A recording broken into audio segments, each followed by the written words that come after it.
Bismillah, alhamdulillah, wa salatu wa salamu ala rasulillah. Assalamu alaikum wa rahmatullahi wa barakatuh.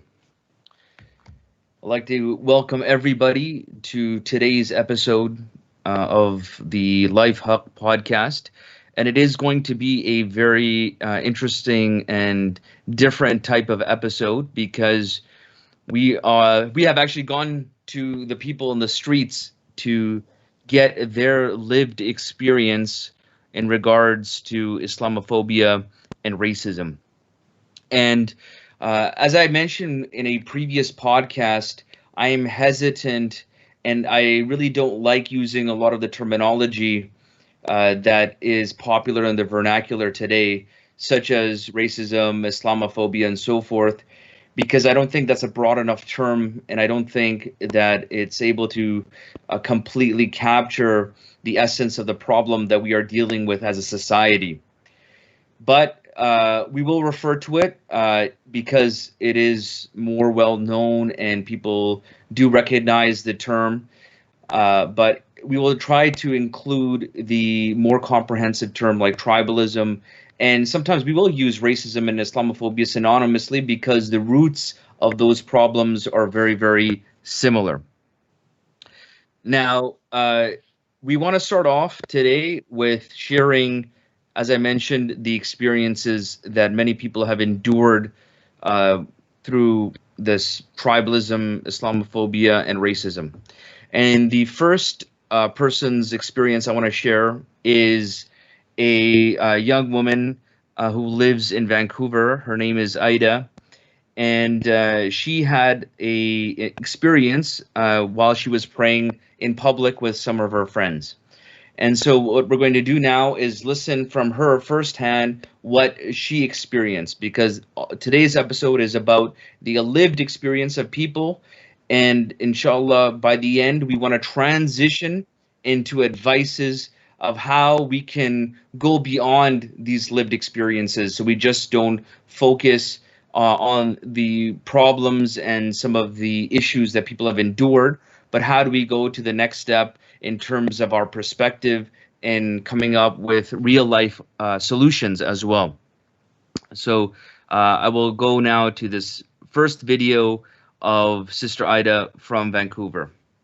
Assalamu alaikum, my name is Aida. I'm 19 years old and I live in Vancouver, British Columbia. Being a hijabi in a country like Canada has both its pros and cons. We Muslim women face racism so often that it has become so normalized. Like, we don't report it nowadays like as much as we used to because of how often it happens to us.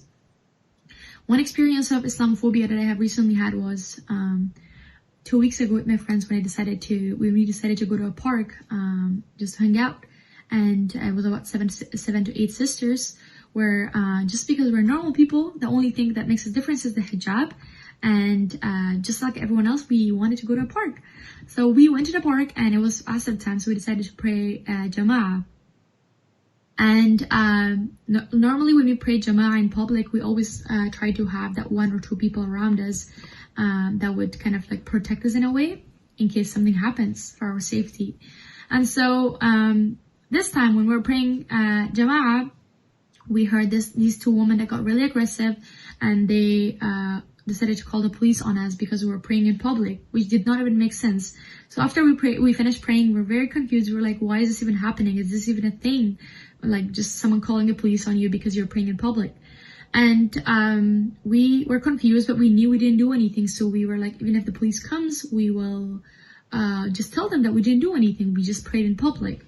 And so luckily, there was another man who was sitting on the right a few meters away from us, and he told us that, hey, he was like, oh, I saw everything, and I saw that you guys didn't do anything, so he would witness to the police if the police comes, which was very good. So after the police came, we tried to explain ourselves and tell them that, like, hey, we didn't do anything, but we realized that the police wasn't like believing us, and they tried to be very manipulative, and they asked for our IDs.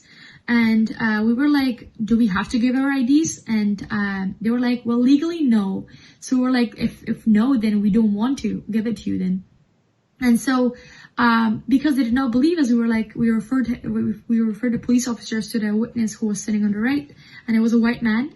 And it was really sad because the police officer did not believe us until they talked to the white man on the right, to the witness. And after talking to him, they did not talk a single word with us, and they just left.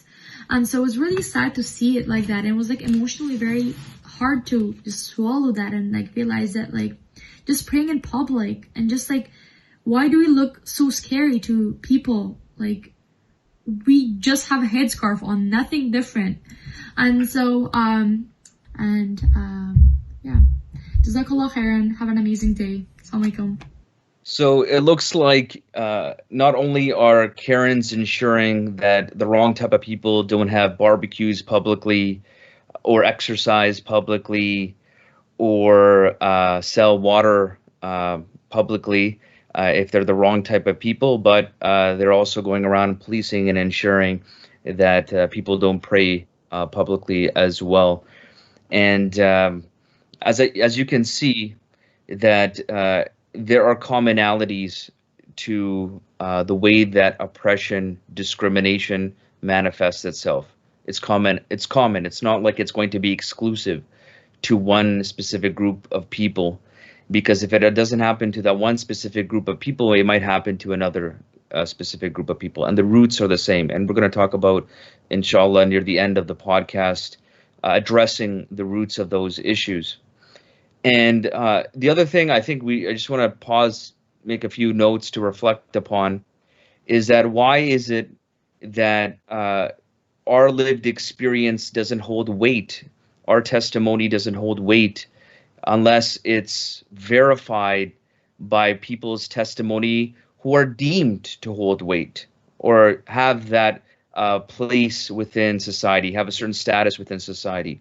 Why is it that our experience is undermined and it's neglected unless there's very, very clear, undeniable evidence, a video clip that has no ambiguity whatsoever with it, or a person who is able to testify and say, hey, no, I was a impartial bystander. We need to have like an impartial bystander to sign off on a person's lived experience. So this is very problematic because it's endemic of what we do as a society. And to tell you the truth, within the Muslim community, we are guilty of this as well.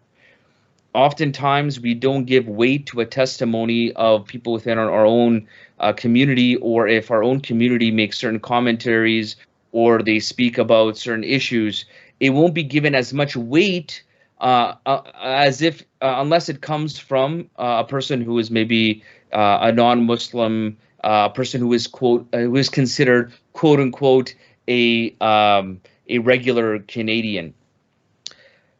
Few things to think about, a few pieces of food for thought.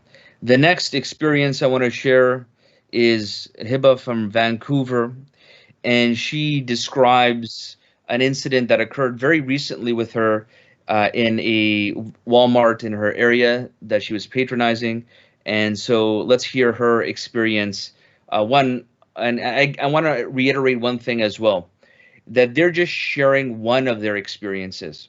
Many of these people, many people in the community have many, many experiences to share, and they endure it on a regular basis. And it becomes very, very regular to them. It becomes part of their life. And so it's important for us to highlight it and show that this is wrong. Just because it's been normalized, it is not correct. So let's hear from Sister Hiba from Vancouver. Assalamu alaikum wa rahmatullahi wa barakatuhu, everyone. The incident that I want to share in regards to racism and Islamophobia actually happened this week at Walmart. So for a little bit of background information, Walmart now has arrows placed on the floor guiding people which way to go. So for example, in certain aisles you can only enter through some way, and in certain aisles you can only exit through one end. And so I entered an aisle through the exit side, and I didn't know that I did that until this happened. So when I entered the aisle, there were two other ladies there a little bit further down from me, and both were white ladies, and I assumed they were perhaps 50 to 55 years old. One of them looked at me and said in a very condescending tone, "Wrong way." And then before I even had the chance to respond, her friend beside her said she can't speak English, she doesn't understand English. And then they both proceeded to laugh. I felt very humiliated, and so I said to them, I know. And then the lady who had said wrong way looked at me and said, you're very ignorant then. And then that really, really caught me off guard. I didn't know what to say to that then, and those ladies ended up leaving the aisle, and I ended up leaving Walmart after a bit too. And when I got home, I realized that I shouldn't have just let that incident slide, and I should have stood up for myself. But in the moment, I didn't know what to say. I was so overwhelmed with emotions. And so this is very prevalent in today's society. This happens everywhere. I assume that they said that to me because I am a person of color and I do display my religion physically by wearing a hijab. And so I believe that we should be educating our youth in regards to these racist comments, and so that they are prepared on what to say if something like this ever does happen. And so Jazakallah khair for listening and tuning in. Jazakallah khair for the sister to share her experience. Just being able to do something mundane as going shopping, you have to face racism. You have to face this type of rhetoric, and it takes people by surprise. For most people, they try not to have their guard up, because I want you to think about what type of reality, what type of life do you live if you have to have your guard up all the time. And for many of these people, they do, but you can't function normally by always having your guard up 24 hours a day, 7 days a week. And you do drop your guard, and when it hits you, it really blindsides you. And a common theme I think people need to appreciate when people endure a lot of this type of racial discrimination, and I'm including Islamophobia in it. When you look at these sisters, they're wearing hijab. So you immediately identify them and you view them in a certain perspective.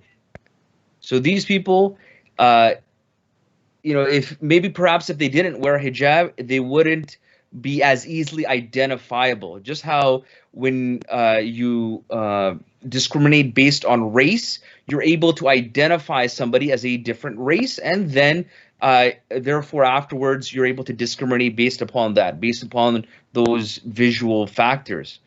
I remember somebody who was an immigrant to this country, and she was mentioning that, and she's non-Muslim, she immigrated from France, and she was mentioning how some people were telling her, oh, I'm tired of these immigrants coming into this country, and they were complaining about Filipinos because they were able to identify, oh, immigrants, Filipinos, they're non-white. Perhaps that's how I identify immigrants, as being non-white.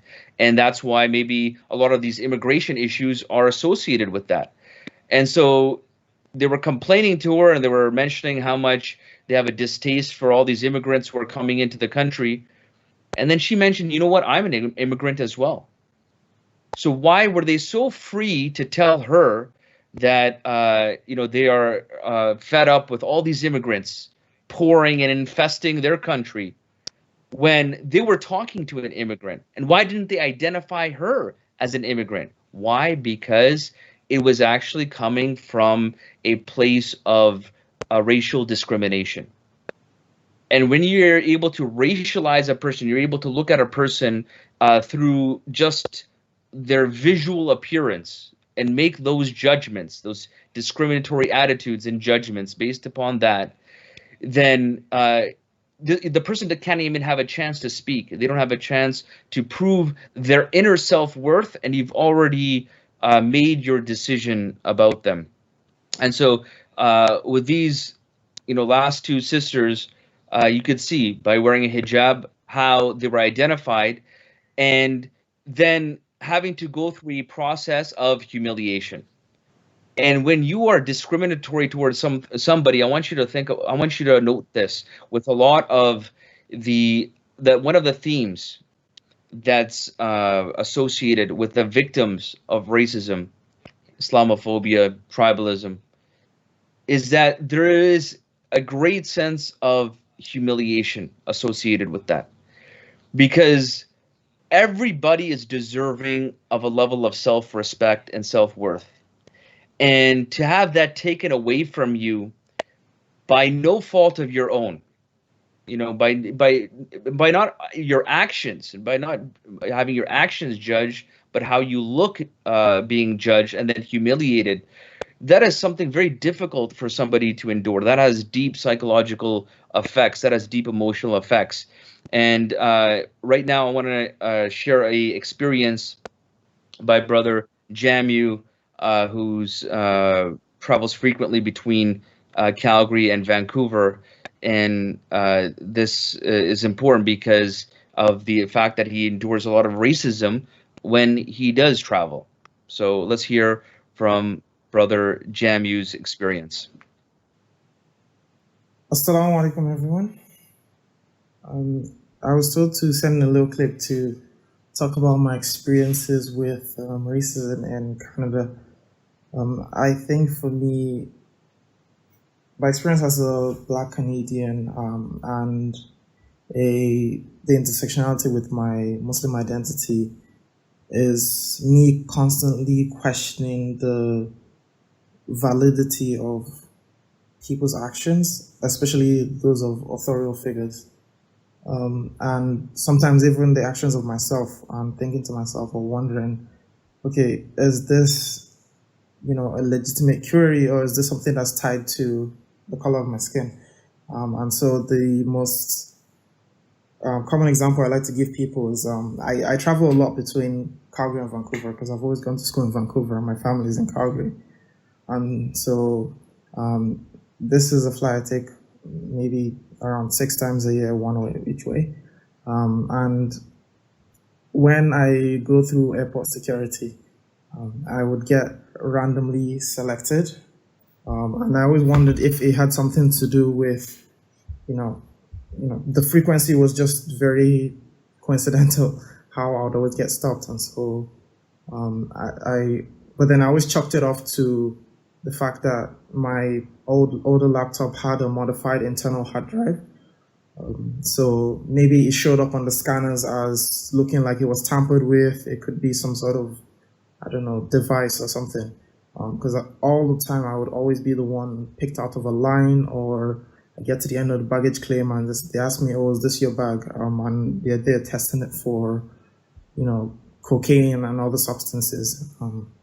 And so, I always just chalked it off as, okay, it's a common thing. It could just be coincidental, or it could be because my laptop was modified or whatever reason. But it almost sort of became a running joke between my, Snapchat audience, where I would always say, haha, randomly selected again.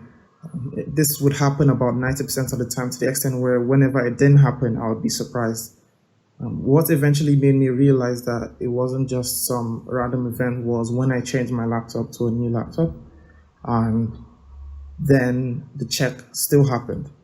And it happened again more than once. And it was a, continual event where I'd always have to almost sort of schedule a little bit of extra time, knowing that I'll be pulled aside in order to, make up for the time I'll be missing from being, the extra checks and routines I have to go through. Wassalamu alaikum wa rahmatullahi wa barakatuh. One of the hardest things to deal with when you deal with discrimination is to identify if they are truly signaling you out based upon what they identify as your race or your religion or whatever. Because it's so subtle, because they don't, when people treat you badly or when people treat you unfairly, rarely do you get a window into their motivations. They're not transparent with their motivations. So it's not like they treat you unfairly and then they give you this card. And I said, oh, what's this? What's this card? Oh, it's just letting you know I represent the partners of racists, Islamophobes, and Tribalists Incorporated. They don't give you this card. So, okay, I see that. Yeah, you got the Nazi symbol on here and the KKK symbol on here. Okay, thank you. It's good to know who I'm doing business with. People aren't transparent like that. People don't show you what's in their hearts. And so that's why a lot of the racism, Islamophobia, and stuff like that you have to deal with, it's hard to identify because people aren't going to say that. People are smart enough to avoid certain words and certain terminology, and people have become more slick in the way that they use coded language. So now when you want to talk about the colored immigrants that come in, you just say immigrants. You just say immigrants, and you have a problem with immigrants in general. And so when you have, for example, somebody like Don Cherry calling out people saying, oh, these people aren't grateful, they come to the land of milk and honey, and they don't even wear a poppy. They don't wear a poppy to show their respect for the people who died for this country. How does he know that they're immigrants? How does he know that they're immigrants? As I mentioned before, like how do you differentiate? Did he go around and say, okay, show me your birth certificate? Where were you born? And then make an Excel file and say, okay, look at this percentage of immigrants aren't respecting by wearing the poppy. And then you make the criteria of what it means to be a respectful, law-abiding, well-adjusted Canadian, a grateful Canadian. So you set the criteria for that, and it's very, very hard to deal with that type of rhetoric when they use this type of coded language. When they're saying, okay, it's immigrants. We know what you mean. We know what you mean by when you say immigrants. I don't see enough colored people wearing the poppy and giving these veterans respect. That's essentially what you're saying, is that I don't feel that they're towing the line. I don't think that they are Canadian enough. Well, and it's such a superficial way of assessing, and that's what racism is. It's always superficial. It's about giving. Racism, essentially, a lot of racists try to show that they're deeply concerned about something that is important. They try to attribute. No one likes to say, hey, I judge you, or I dislike you, or I hate you based on such a superficial metric. Nobody likes saying that. Nobody, because you look stupid. You look like such an ignorant person by doing that. But people always try to justify their racism. They try to justify that ignorance by trying to attribute it to something that could be praiseworthy, that could be noteworthy. So if you look at even that issue with Don Cherry and the poppy and calling out immigrants, what was the poppy in Flanders Fields about? That was against going to war. That was talking about the poetry, and that was talking about the severe loss of human life, the great loss of human life that occurred with people. So if you truly wanted to honor the people's memories, poppy, that's just a symbol. And calling out immigrants, that's also superficial. If you want to truly stand out for those people, or stand up for those people, the legacy of those people, then you need to fight oppression and fascism and ignorance everywhere. And you don't want to pile on when superpowers go into impoverished nations and declare war and completely exploit their people and their resources. That would be a truly deep and core value way of going about showing that I truly believe in what I tout, these virtuous things that I tout. And so here, for example, this brother enduring racism, in airports and whatnot, they're going to say something very virtuous. We're trying to keep people safe. Really? You're trying to keep people safe? Statistically, show me how random are those selections. Show it to me. Be transparent. Be transparent. Put your data where your mouth is. Be transparent and show that I am fair. I am just. I treat people equally and fairly. I'm not going to select a person based on how I view them to be, and then there's a whole baggage of all these things that are associated with how I view somebody to be like. The next experience I want to share is from Sister Faiza from Saskatoon, and this is hard for anybody, but it is I think even harder for somebody who is new to Canada. Sister Faiza's experience. Please listen. Assalamu alaikum, this is Faiza. Almost like 5 years ago, it was my first year in the university, and me and my sister were going home. We took bus around 3 or like 4 o'clock in the afternoon, and bus was like really busy, like it was like almost full. So we were like, okay, let's sit at the back, because usually there's space at the back. So we were just sitting there, and then after like five minutes, some guys like got on the bus, and of course the bus was kind of full, so they moved back too, and then they were sitting like across us.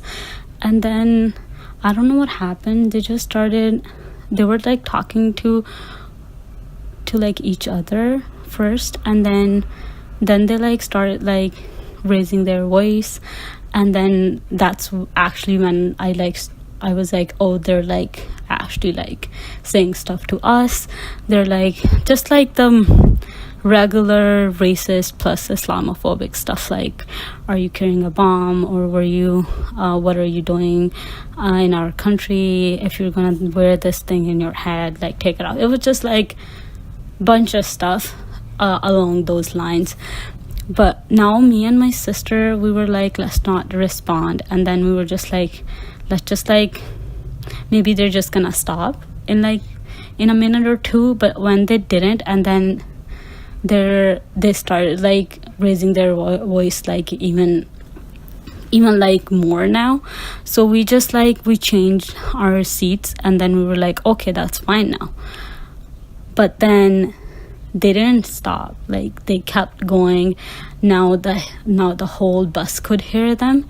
And one thing that was really interesting, that okay, we were scared.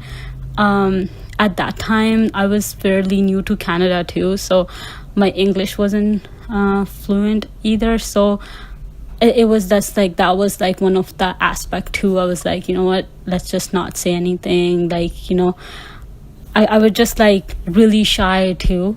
So me and my sister, we were like, that was just one thing. But then one thing that was really interesting was the whole bus was like this dead quiet. And then we kind of like, people were kind of staring, but then when we would look at them, they would like look away kind of thing. And then that seemed like they're telling us that you probably deserve it kind of thing, and then they don't care. And then that went on for like, I don't know, like 10 to 15 minutes, and then no one said anything. And I just got like so scared. There was another Muslim couple sitting in the bus. They were like, it was like an older couple, but they offered their seats to us, but then that was all. They didn't say anything either. The bus driver could hear them. They're like, a bunch of people got off the bus, and then people got on the bus, and then they kept going, and then no one just cared. Just everyone's like, okay, that's fine, like it's not happening to them. It's like, you know how in a crowd there's like bystanders and stuff. People just didn't care. And then there was this one older man. He was like, he told them to like not say it, but then not, and then he waited for like 10-15 minutes to say that, and then he said it when he was like getting off the bus kind of thing. So like, you know, he wouldn't have to deal with the people at the back anymore. Like, he's just getting off, so he can just say whatever and then get off. Like, he didn't want to deal with the situation. And then one thing that was like really weird, that driver could hear them. And now it's like, this situation hasn't changed at all. But like now I see, like, if there is like a person shouting in the bus, driver would like interfere and be like, okay, can you leave my bus? I've seen that. I saw that happening like a couple of times now. But then at that time, driver didn't say anything. And then that made me like feel like, because we were like Muslims, and then people were kind of agreeing to whatever they were saying, so that's why they didn't say anything. Because I've seen like, okay, if like a person is like acting like a little weird, or like is like even like a little drunk or something, driver would like actually interfere and then tell them to like leave the bus. But then at that time, no one actually like, driver didn't say anything, like, you know. And then it was just like really heartbreaking for me. Was like, I started feeling like ashamed of my identity kind of thing, that, oh, maybe I'm the problem kind of thing. And that just like, yeah, it was just like really scary. Jazakumullah khair. So I think everyone can appreciate Faiza from Saskatoon's humiliation and some of the anxiety, some of the danger she felt being in that type of situation, especially being in a bus full of people, but actually being alone, even though there are many people within there, and including somebody who's responsible for the bus. So it's not like you're in a place where there's nobody who has taken an official role of responsibility, because of course a bus driver is responsible for the safety and security of the passengers, but no one took that responsibility. And why did no real bystander stand up for them? And I'm going to discuss this further near the end of the podcast, inshallah. But a few things that I want you to think and reflect about. And now I want to finally listen to the last testimony that we'll hear, and that is the experience of Sister Aisha from Nova Scotia, and one of her earliest experiences with racism. Assalamu alaikum, everyone. So today I'm going to speak on an experience I had when I was about 8 or 9.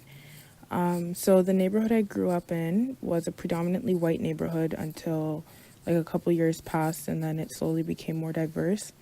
But in the beginning, I had mainly white friends in my neighborhood, and I had usually kind of gotten the vibe that like I wasn't someone that was accepted.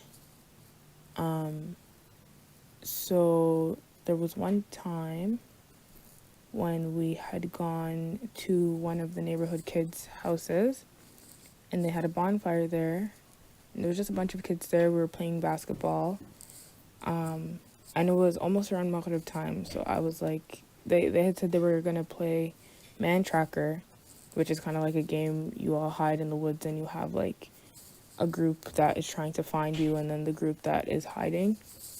But I said I couldn't play because I had to go home soon.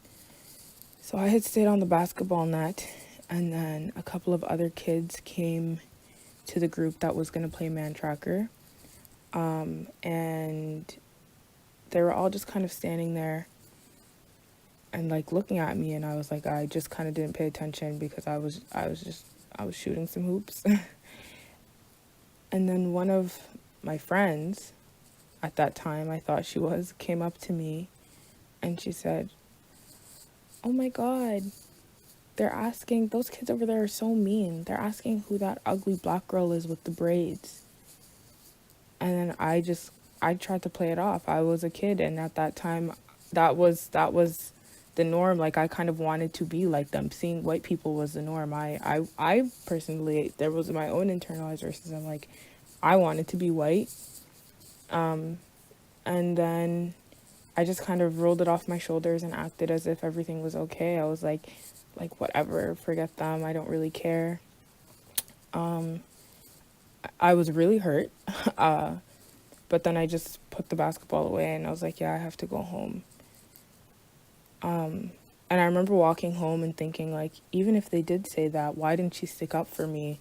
Why did she come and tell me? And then I got home and I went to my mom and I asked her, I said, Mama,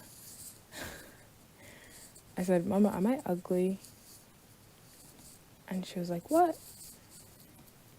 And she was like, what do you mean? And I said, no, Mama, am I ugly? And she said, no. She said, you're not ugly at all. And then my dad overheard. And he said, what do you mean? And then my mom said, she just asked me if she's ugly. And then he said, what? And my mom said, did somebody call you ugly? And I was like, no, it's fine. She said, no, did somebody call you ugly? And I said, well, we were down at the basketball net down the street. And then my friend came over and she told me that a couple of kids were saying, who's the ugly black girl? And I think that was one of the first times that actually stuck with me, that it's like, I was shocked. I was like, wow. I had always felt this kind of, already inside me, I had already felt different. But to know that they as well were vocalizing that, it really hit me really hard. But yeah, I think that's as far back as I can remember for racism when it came to my skin color. But yeah. Racism, ignorance cannot exist in a vacuum. It needs to be supported by people, either intentionally or by just letting things like passively. So either actively or passively. You know, ignorance, this type of oppression cannot exist without either the active or passive and the passive support of people.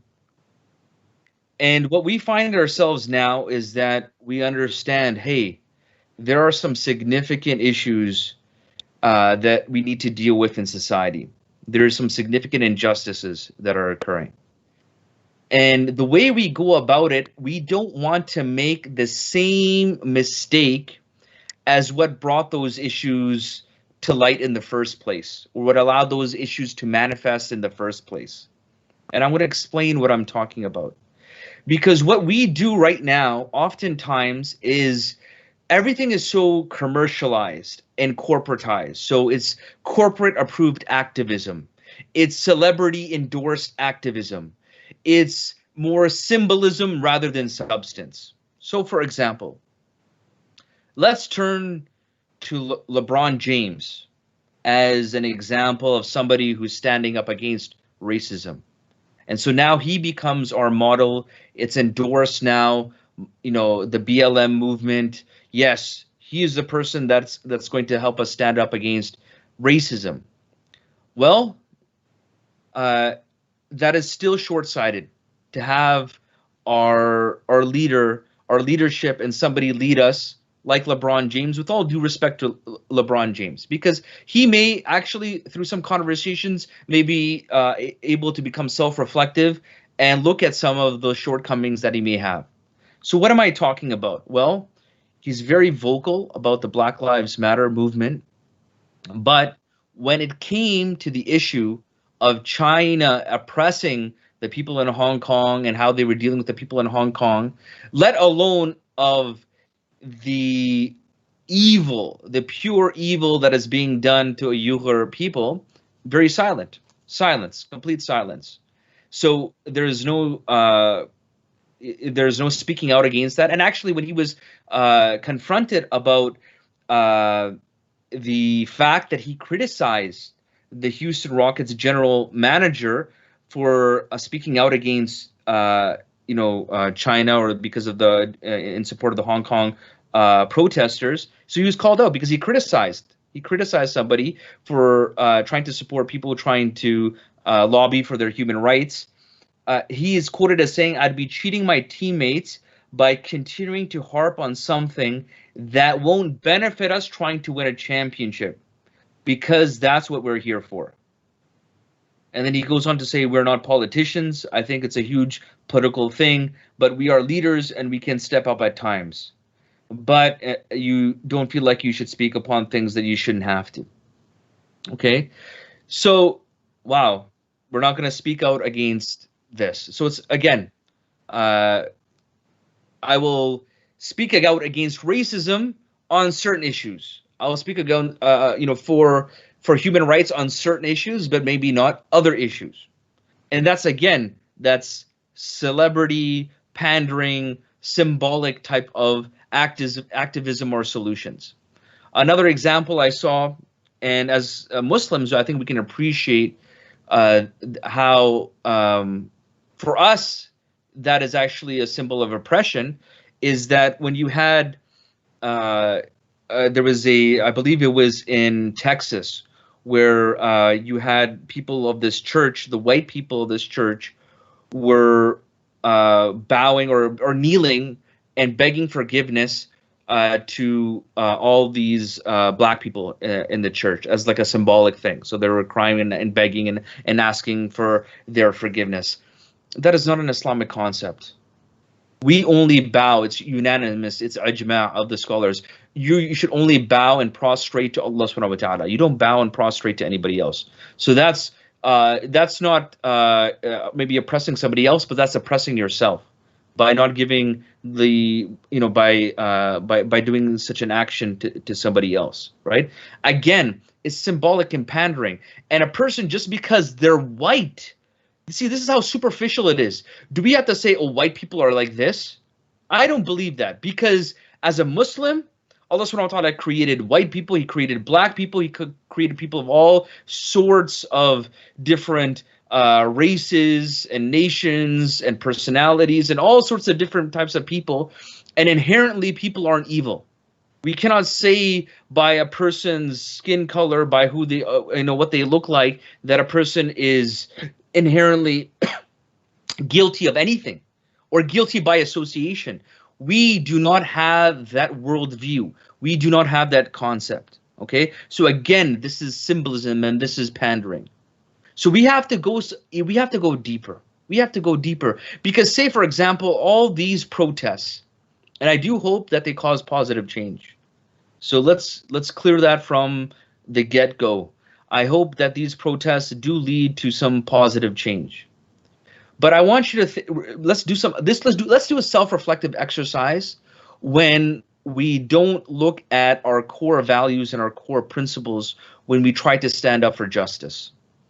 Why did many Europeans leave European countries and come to North America? Why did they do that? Why did they do that? Why did they leave their ancestral homes to come to North America? They came for escaping what? Political oppression. They came to escape economic oppression. They came to escape religious oppression.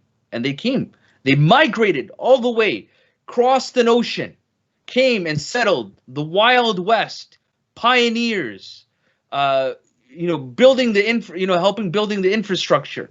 Okay, all of those things that went along with that to what? Escape oppression. And then you see the language even in the Constitution, whether it's the United States Constitution or the Canadian Constitution. It shows where there's a huge emphasis on freedom, on human rights, because of what they endured. But guess what? It wasn't deep enough. It wasn't deep enough, because then many of them became the perpetrators of similar types, or if not worse types of oppression, slavery, injustice, genocide. Okay, Canada was established by settler colonists. Okay, let's be honest with that. So you can't escape one oppression just to then have that cycle repeat itself. When you had many of the Jewish people who had to leave Europe, and then they ended up through the aid of the colonial powers being able to annex parts of Palestine. Look at how the Zionists treat many of the Palestinians. It's very common, very common. There's clips after clips. If you care about human beings, and if you think that it was so brutal to what happened to George Floyd, and it was brutal, and it was one of the most evil things I've ever seen in my life, That is done regularly. That is the method of operation in the occupied territories. If you look at how they treat the Palestinians and how they put their knees on their necks, you'll see many videos of them doing that and being shot in the limbs. There's actually videos of law enforcement just walking up and shooting people in the head. Just walking up, boom, shooting people like that, shooting children. Now, isn't that oppression? And that oppression wasn't right, what they endured in Europe.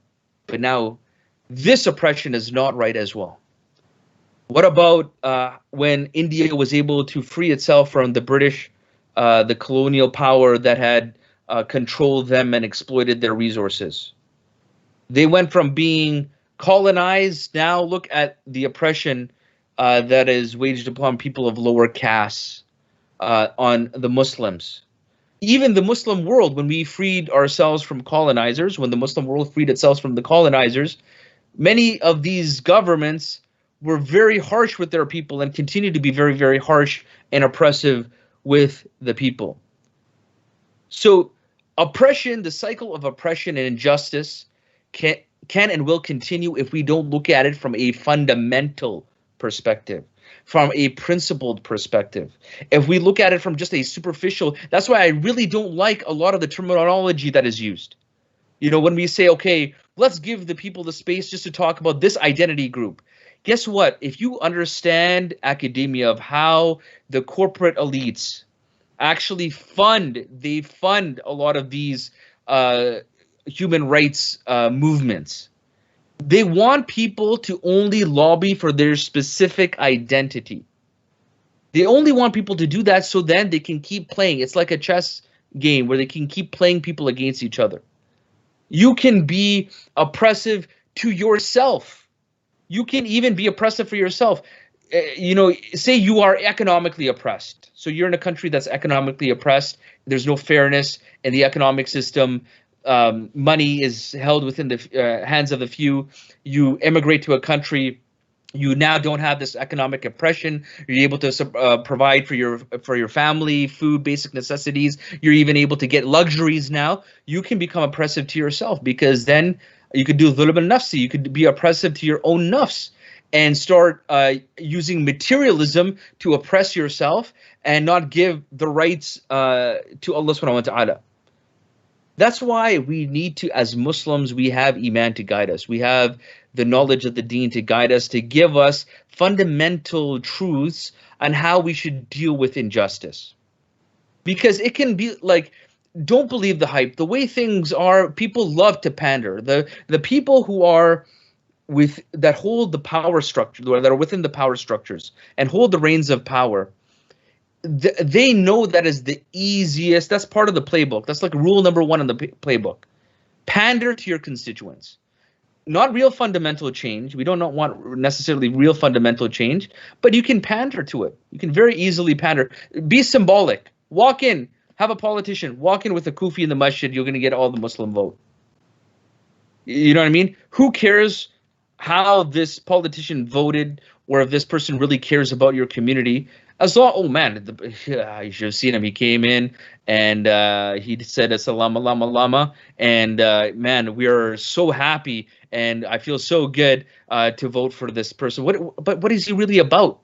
You know, what is this individual about? What have they really done? You saw that scene with the House Democrats all kneeling and wearing that kente cloth. You know. But House Democrats, 8 years. You had the presidency. What type of reform fundamentally did you bring within your society from a legislative perspective? So should we just jump from one issue to another? Is that the most productive way? Is that the most intelligent way? Is that from one issue of racism to another? Or what if we get into this whataboutism? Okay, so that's another thing that we've discussed in past podcasts, where we don't want to be caught up, because that's what the people in the status quo levels of power structure want, where you have people, okay, let's just focus on the people who can lobby for their particular identity group. And then you'll have people amongst themselves. You'll have all these different, if you can just slice everybody into different identity groups, then everyone will just care about their own identity rather than fundamentally trying to change the structure of society or the perspective of how we even approach the issue of injustice, of oppression, of intolerance, of things like racism and Islamophobia. You won't be able to structurally do that because you'll have people saying, "Oh, what about my group?" And then another person's like, "Oh, what about my group? And what about my group?" And you'll just get caught up in whataboutism. And when you chase disease, from a clinical perspective, what we need to promote in our society from just a biological health perspective is that we too often get caught up in chasing disease. Will prevent this particular disease, or we need to fight this particular disease. But very rarely do we chase health. Sometimes we are running away from maybe all these different types of diseases, but we don't promote running towards health. We don't promote running towards being healthy, which automatically deals with so many different types of diseases. And so when you look at, terms like, racism and Islamophobia, and then you'll have even within racism, people will use certain times of terminology to try to give their personal experience, I would say, more credibility, because it comes down then you're moving away from the principled approach to these problems, but then you get more to a personal approach to these problems. And when you start doing that, then you aren't able to now affect it in a more structural or more principled way, where then you can have a vast majority of people being affected with justice, or being influenced or benefiting from a just type of society, or a just type of attitude.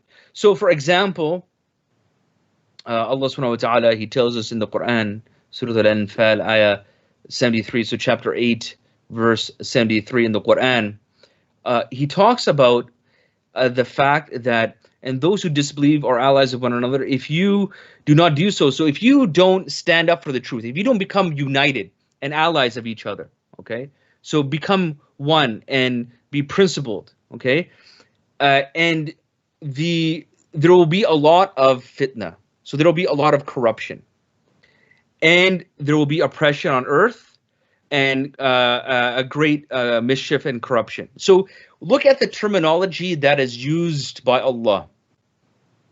Look at how Allah subhanahu wa ta'ala talks about problems within society. He talks about it as oppression, injustice, corruption. And that's what we need to understand. We try to we should focus in on is the Islam-based solution for problems, the Imaan-based solution for problems. So we stand up for justice. We stand up for justice. Where does it say that? You mean you stand up for justice for everyone? Yes, we stand up for justice for everyone. Chapter 4, verse 135 in the Quran. O you who believe, stand firmly for justice and be witnesses to Allah, even if it's against your own self or your parents, your kin, whether they be rich or poor. Allah is the best protector. So follow not the lusts of your hearts, lest you may avoid justice. And if you distort your witness or refuse to give it, verily Allah is ever well acquainted with what you do. Stand up for justice, even if it's against yourself. Even if it's against yourself. Now, I want you to think about this.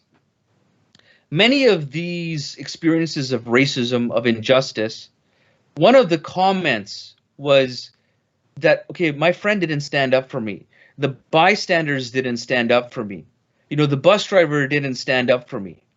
Other people didn't really say much. In that, when the sisters were praying, publicly, one person did, say that, no, you guys were in the right, like you didn't do anything wrong. So you had somebody witnessing at least. But I want you to understand why that occurs. Why does that occur? Why does it occur that you don't see people standing up? Well, if you look at society at large, we are conditioned to conform to the institutions, okay? So we're conditioned actually not really for free independent thinking or critical thinking, okay? We're given the illusion that we have free independent thinking, but in actuality, we don't, okay? In actuality, you have to toe a certain line in terms of speaking.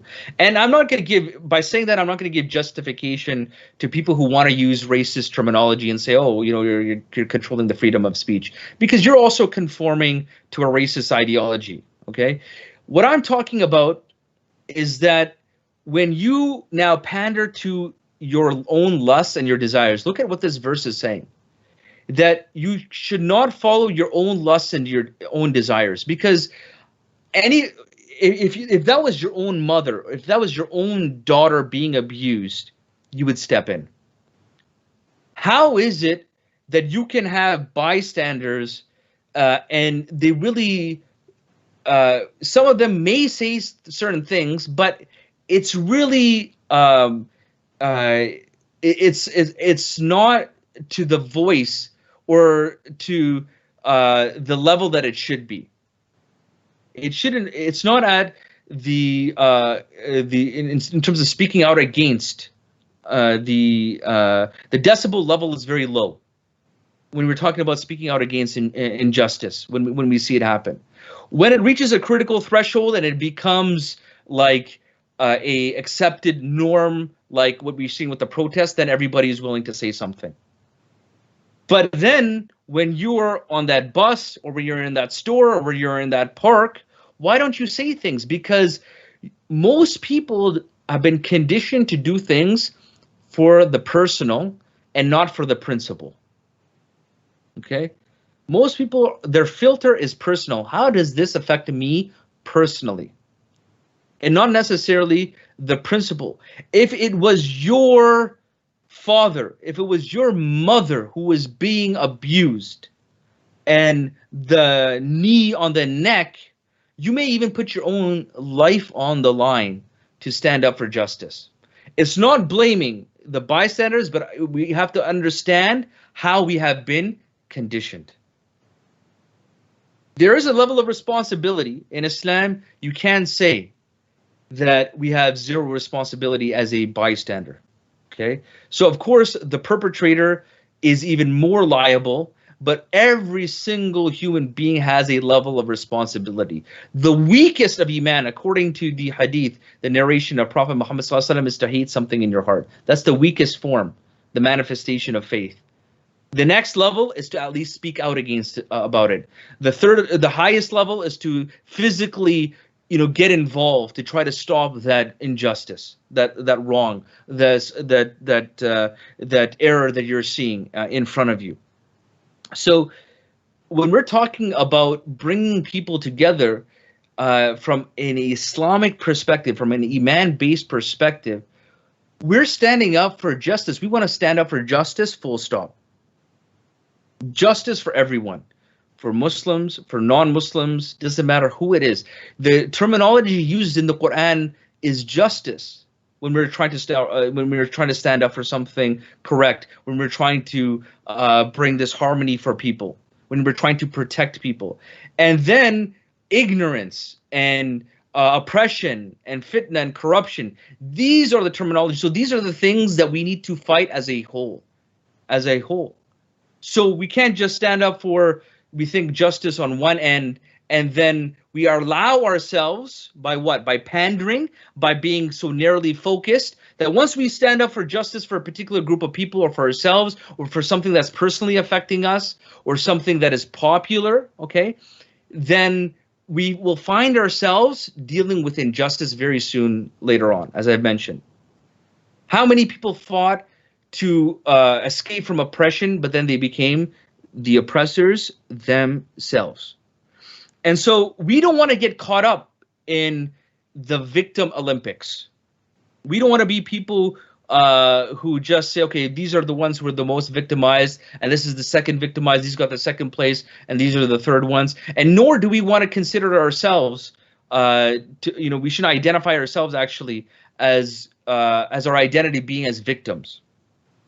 But one thing that we can we need to reflect upon and appreciate is that all these different identities, think about how an identity unifies a group and how problematic it can be. So say, for example, you have, okay, you know what, African Americans, we need to stick together. But then there is this tension between African Americans and maybe the Pan-African struggle. Okay, so then they're disconnected. Okay, so say you slice people up in all these different identity groups. Okay, you're able to keep people disconnected actually by that. You're not bringing people together because you're not going to core values and principles. So I know, for example, a brother who has partial, so he's half Somali, and he's half mixed European descent, and he's not black enough, okay, for people who are fully ethnically Somali, and he's not like European enough for white people. Okay, so maybe he has to start now his own group because he's not black. The people say, oh, you're not real black, you're not truly black. Like, look at that ignorance. They're saying now, they're thinking they're so self-righteous. Well, we need to stand up for the rights of our black people. And then here's the, hey guys, I'm also half Somali. Oh no, you're not black enough for us.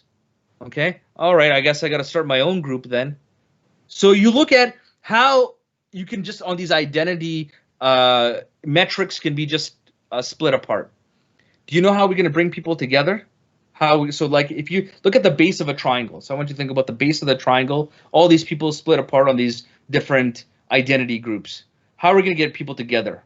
We're going to get people together on some fundamental core values. Okay, we're going to get people together on fundamental core values. So what are some fundamental core values which can translate through different cultures, nations, races that people can believe in? Okay, well, justice is one of them. Fairness for everyone. So treating everybody fairly. Okay, this is what's going to bring people. So it should be everyone. Everyone should be treated fairly and justly, and be equitable and merciful. Okay, to people. Okay, but what is the ultimate way? What is the ultimate fundamental truth that can bring people, all different types of people together? Doesn't matter race, economy, even something that is the most fundamental truth that can bring people of all sorts of different types of nations, histories, even former enemies together. There has been nothing that has been able to do that in human history like believing in Allah subhanahu wa ta'ala. There's nothing like that.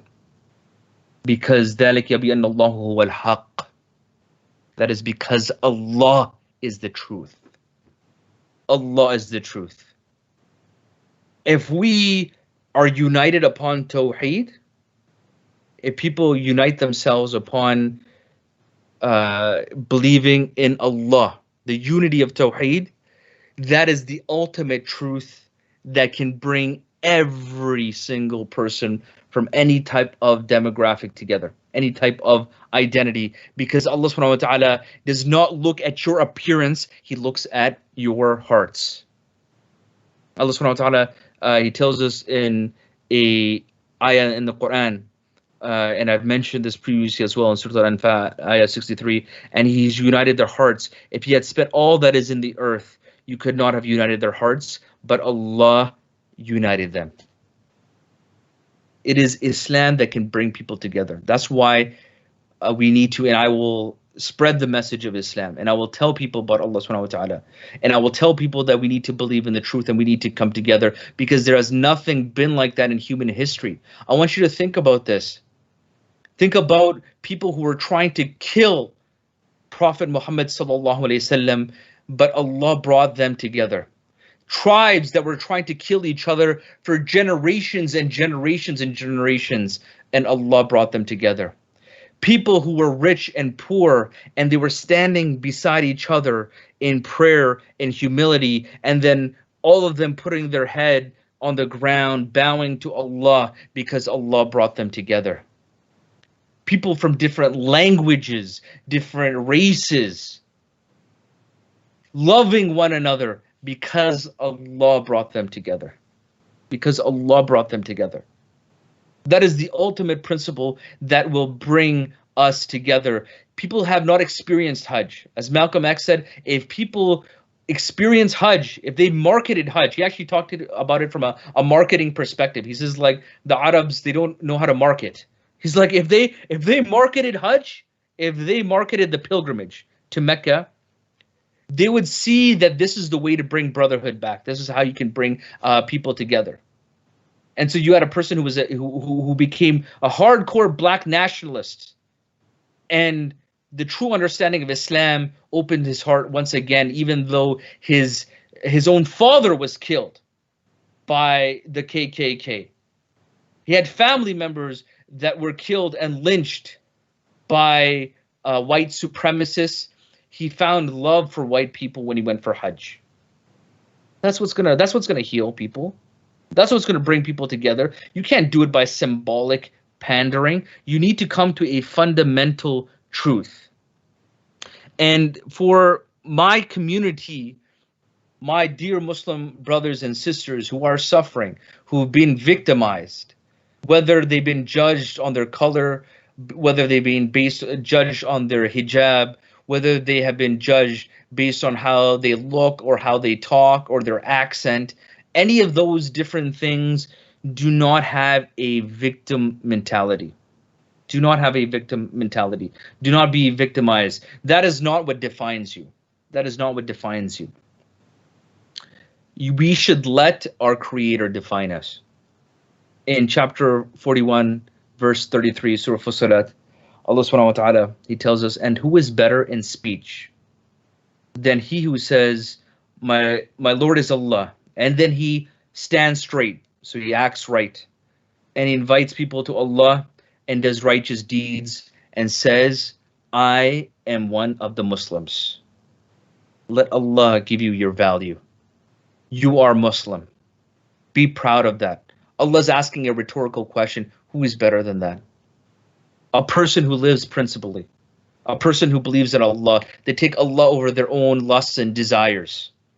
Because if that's your principle, individualism, materialism, you're always going to have to deal with injustice and oppression. Whether it's economic injustice, oppression, whether it's racial injustice, oppression, there is some type of mutation. There is some type of mutation of that disease that will manifest itself. But if you believe in Allah over everything, then you're going to take justice over your own principles. You're going to take justice over what your own feelings are about something. So when you are able to overcome that, okay, when you're able to overcome that, okay, and stand for what is correct, and remember the statement of La ilaha illallah Muhammad Rasulullah, again, going back to that point of like, don't chase what's wrong.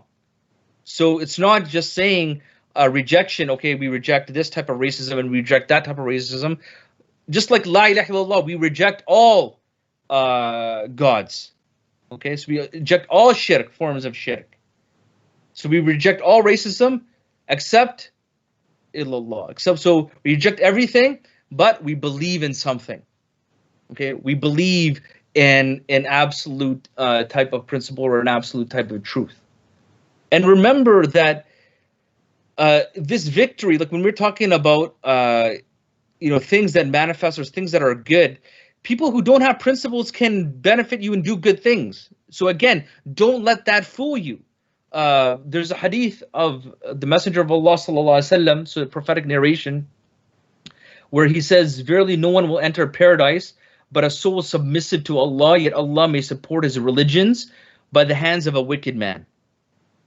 Okay, so by a fajr, like this can be a fajr can actually support the deen. So we don't look at necessarily the results. So you can have people who have ill intentions, right? And that's what I spoke about earlier. Like, don't let like the corporate backed symbols be the ones that represent you. Don't let them do that. Like, I could just imagine a guy sitting, and watching, funding all these different activists and just sitting with a cigar and being like, laughing his head off. He's like, you know what? I'm still going to be able to maintain status quo. Because you can have good things that are established by people who don't have principles. You can have good things established by people who have an ill intention. You can have that. So we need to be intelligent. Our deen speaks about that in this hadith. So Allah subhanahu wa ta'ala is saying that no one's going to enter paradise except somebody who is submissive, who is being subjugating themselves to Allah subhanahu wa ta'ala. Okay, who's accepting Allah subhanahu wa ta'ala. And don't look at some of these outer things that might look very nice and alluring and righteous. It's not, as we mentioned before, doing good, but also being good. Having the good intention, being good, not just doing good. And so for those brothers and sisters, and we all have our stories, and there are so many personal experiences that I can share with you, and it can bog you down. And it can, if you just focus on it, it can actually truly make you depressed.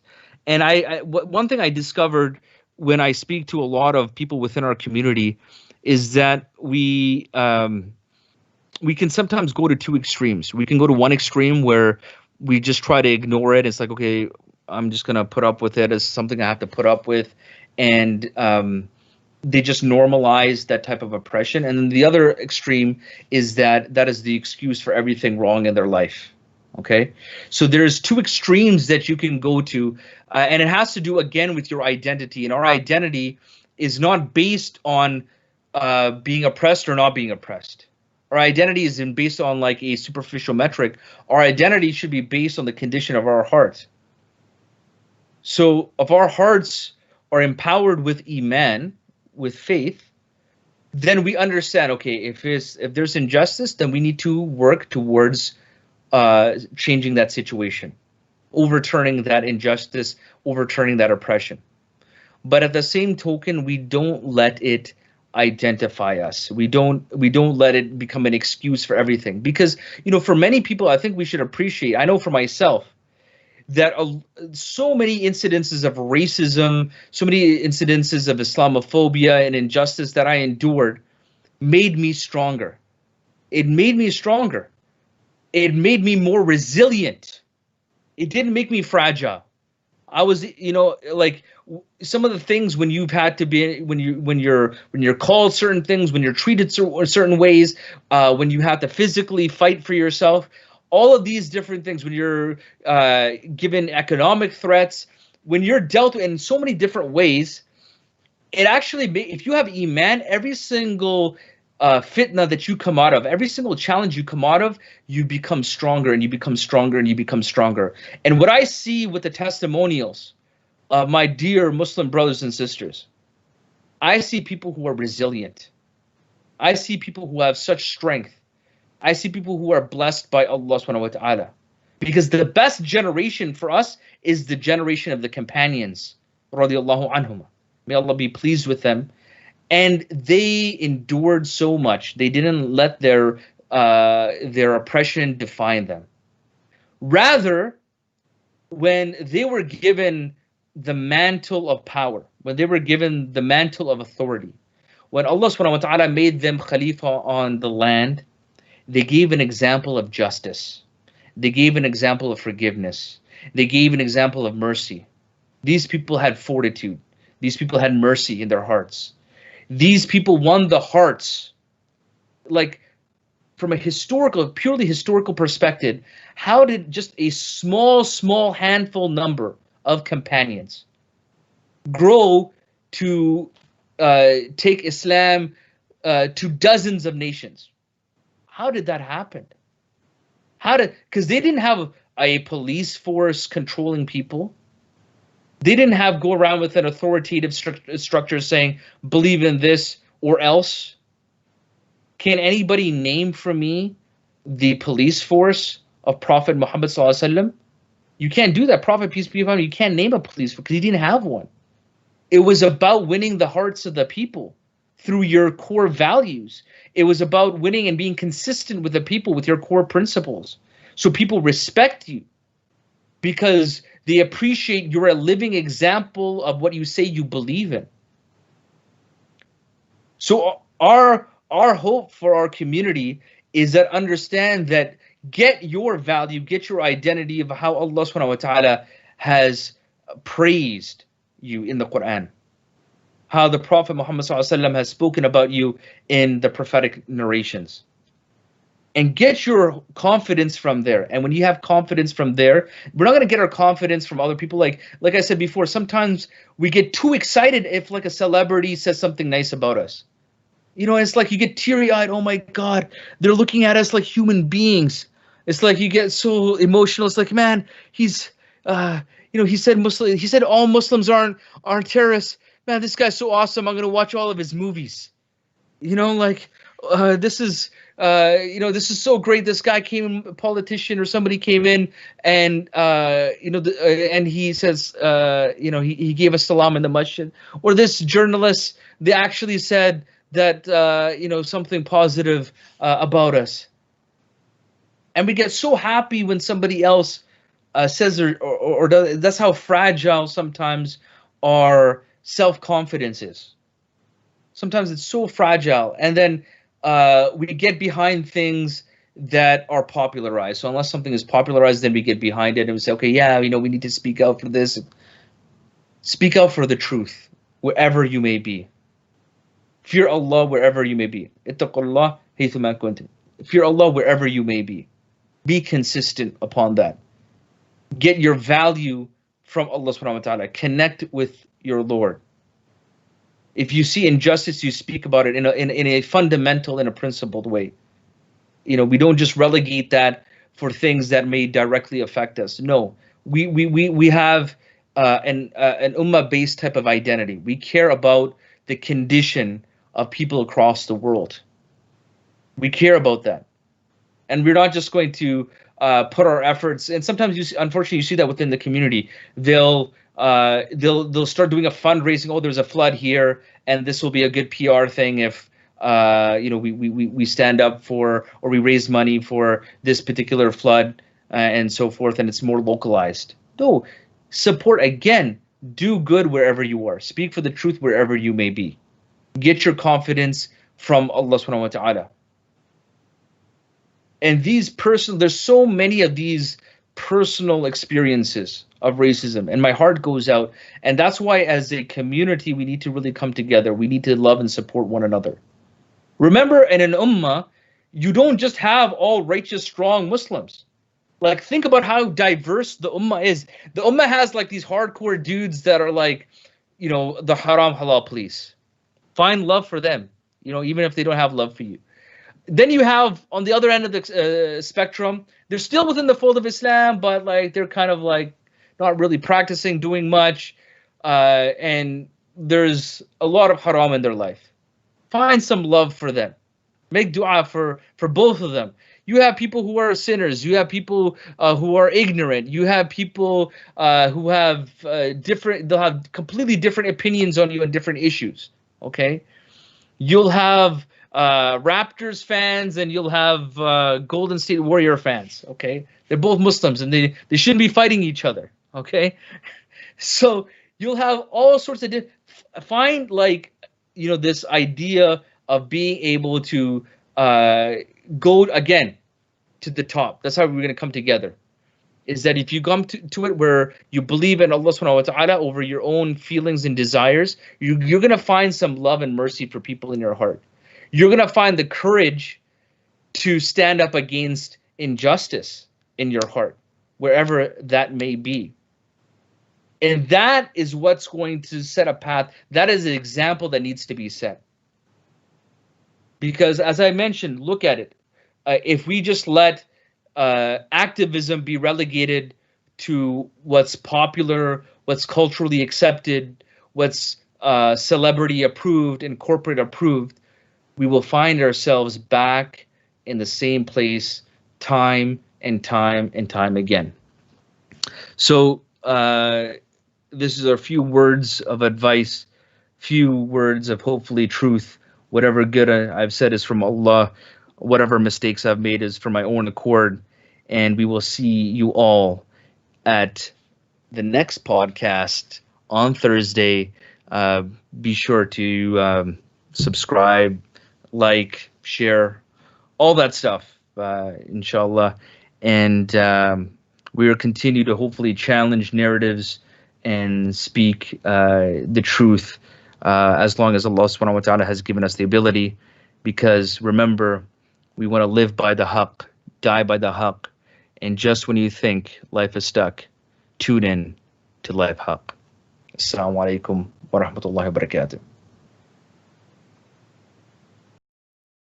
Do I feel that the New York police are providing enough protection, or do I have to have protection of my own? I look for protection from Allah.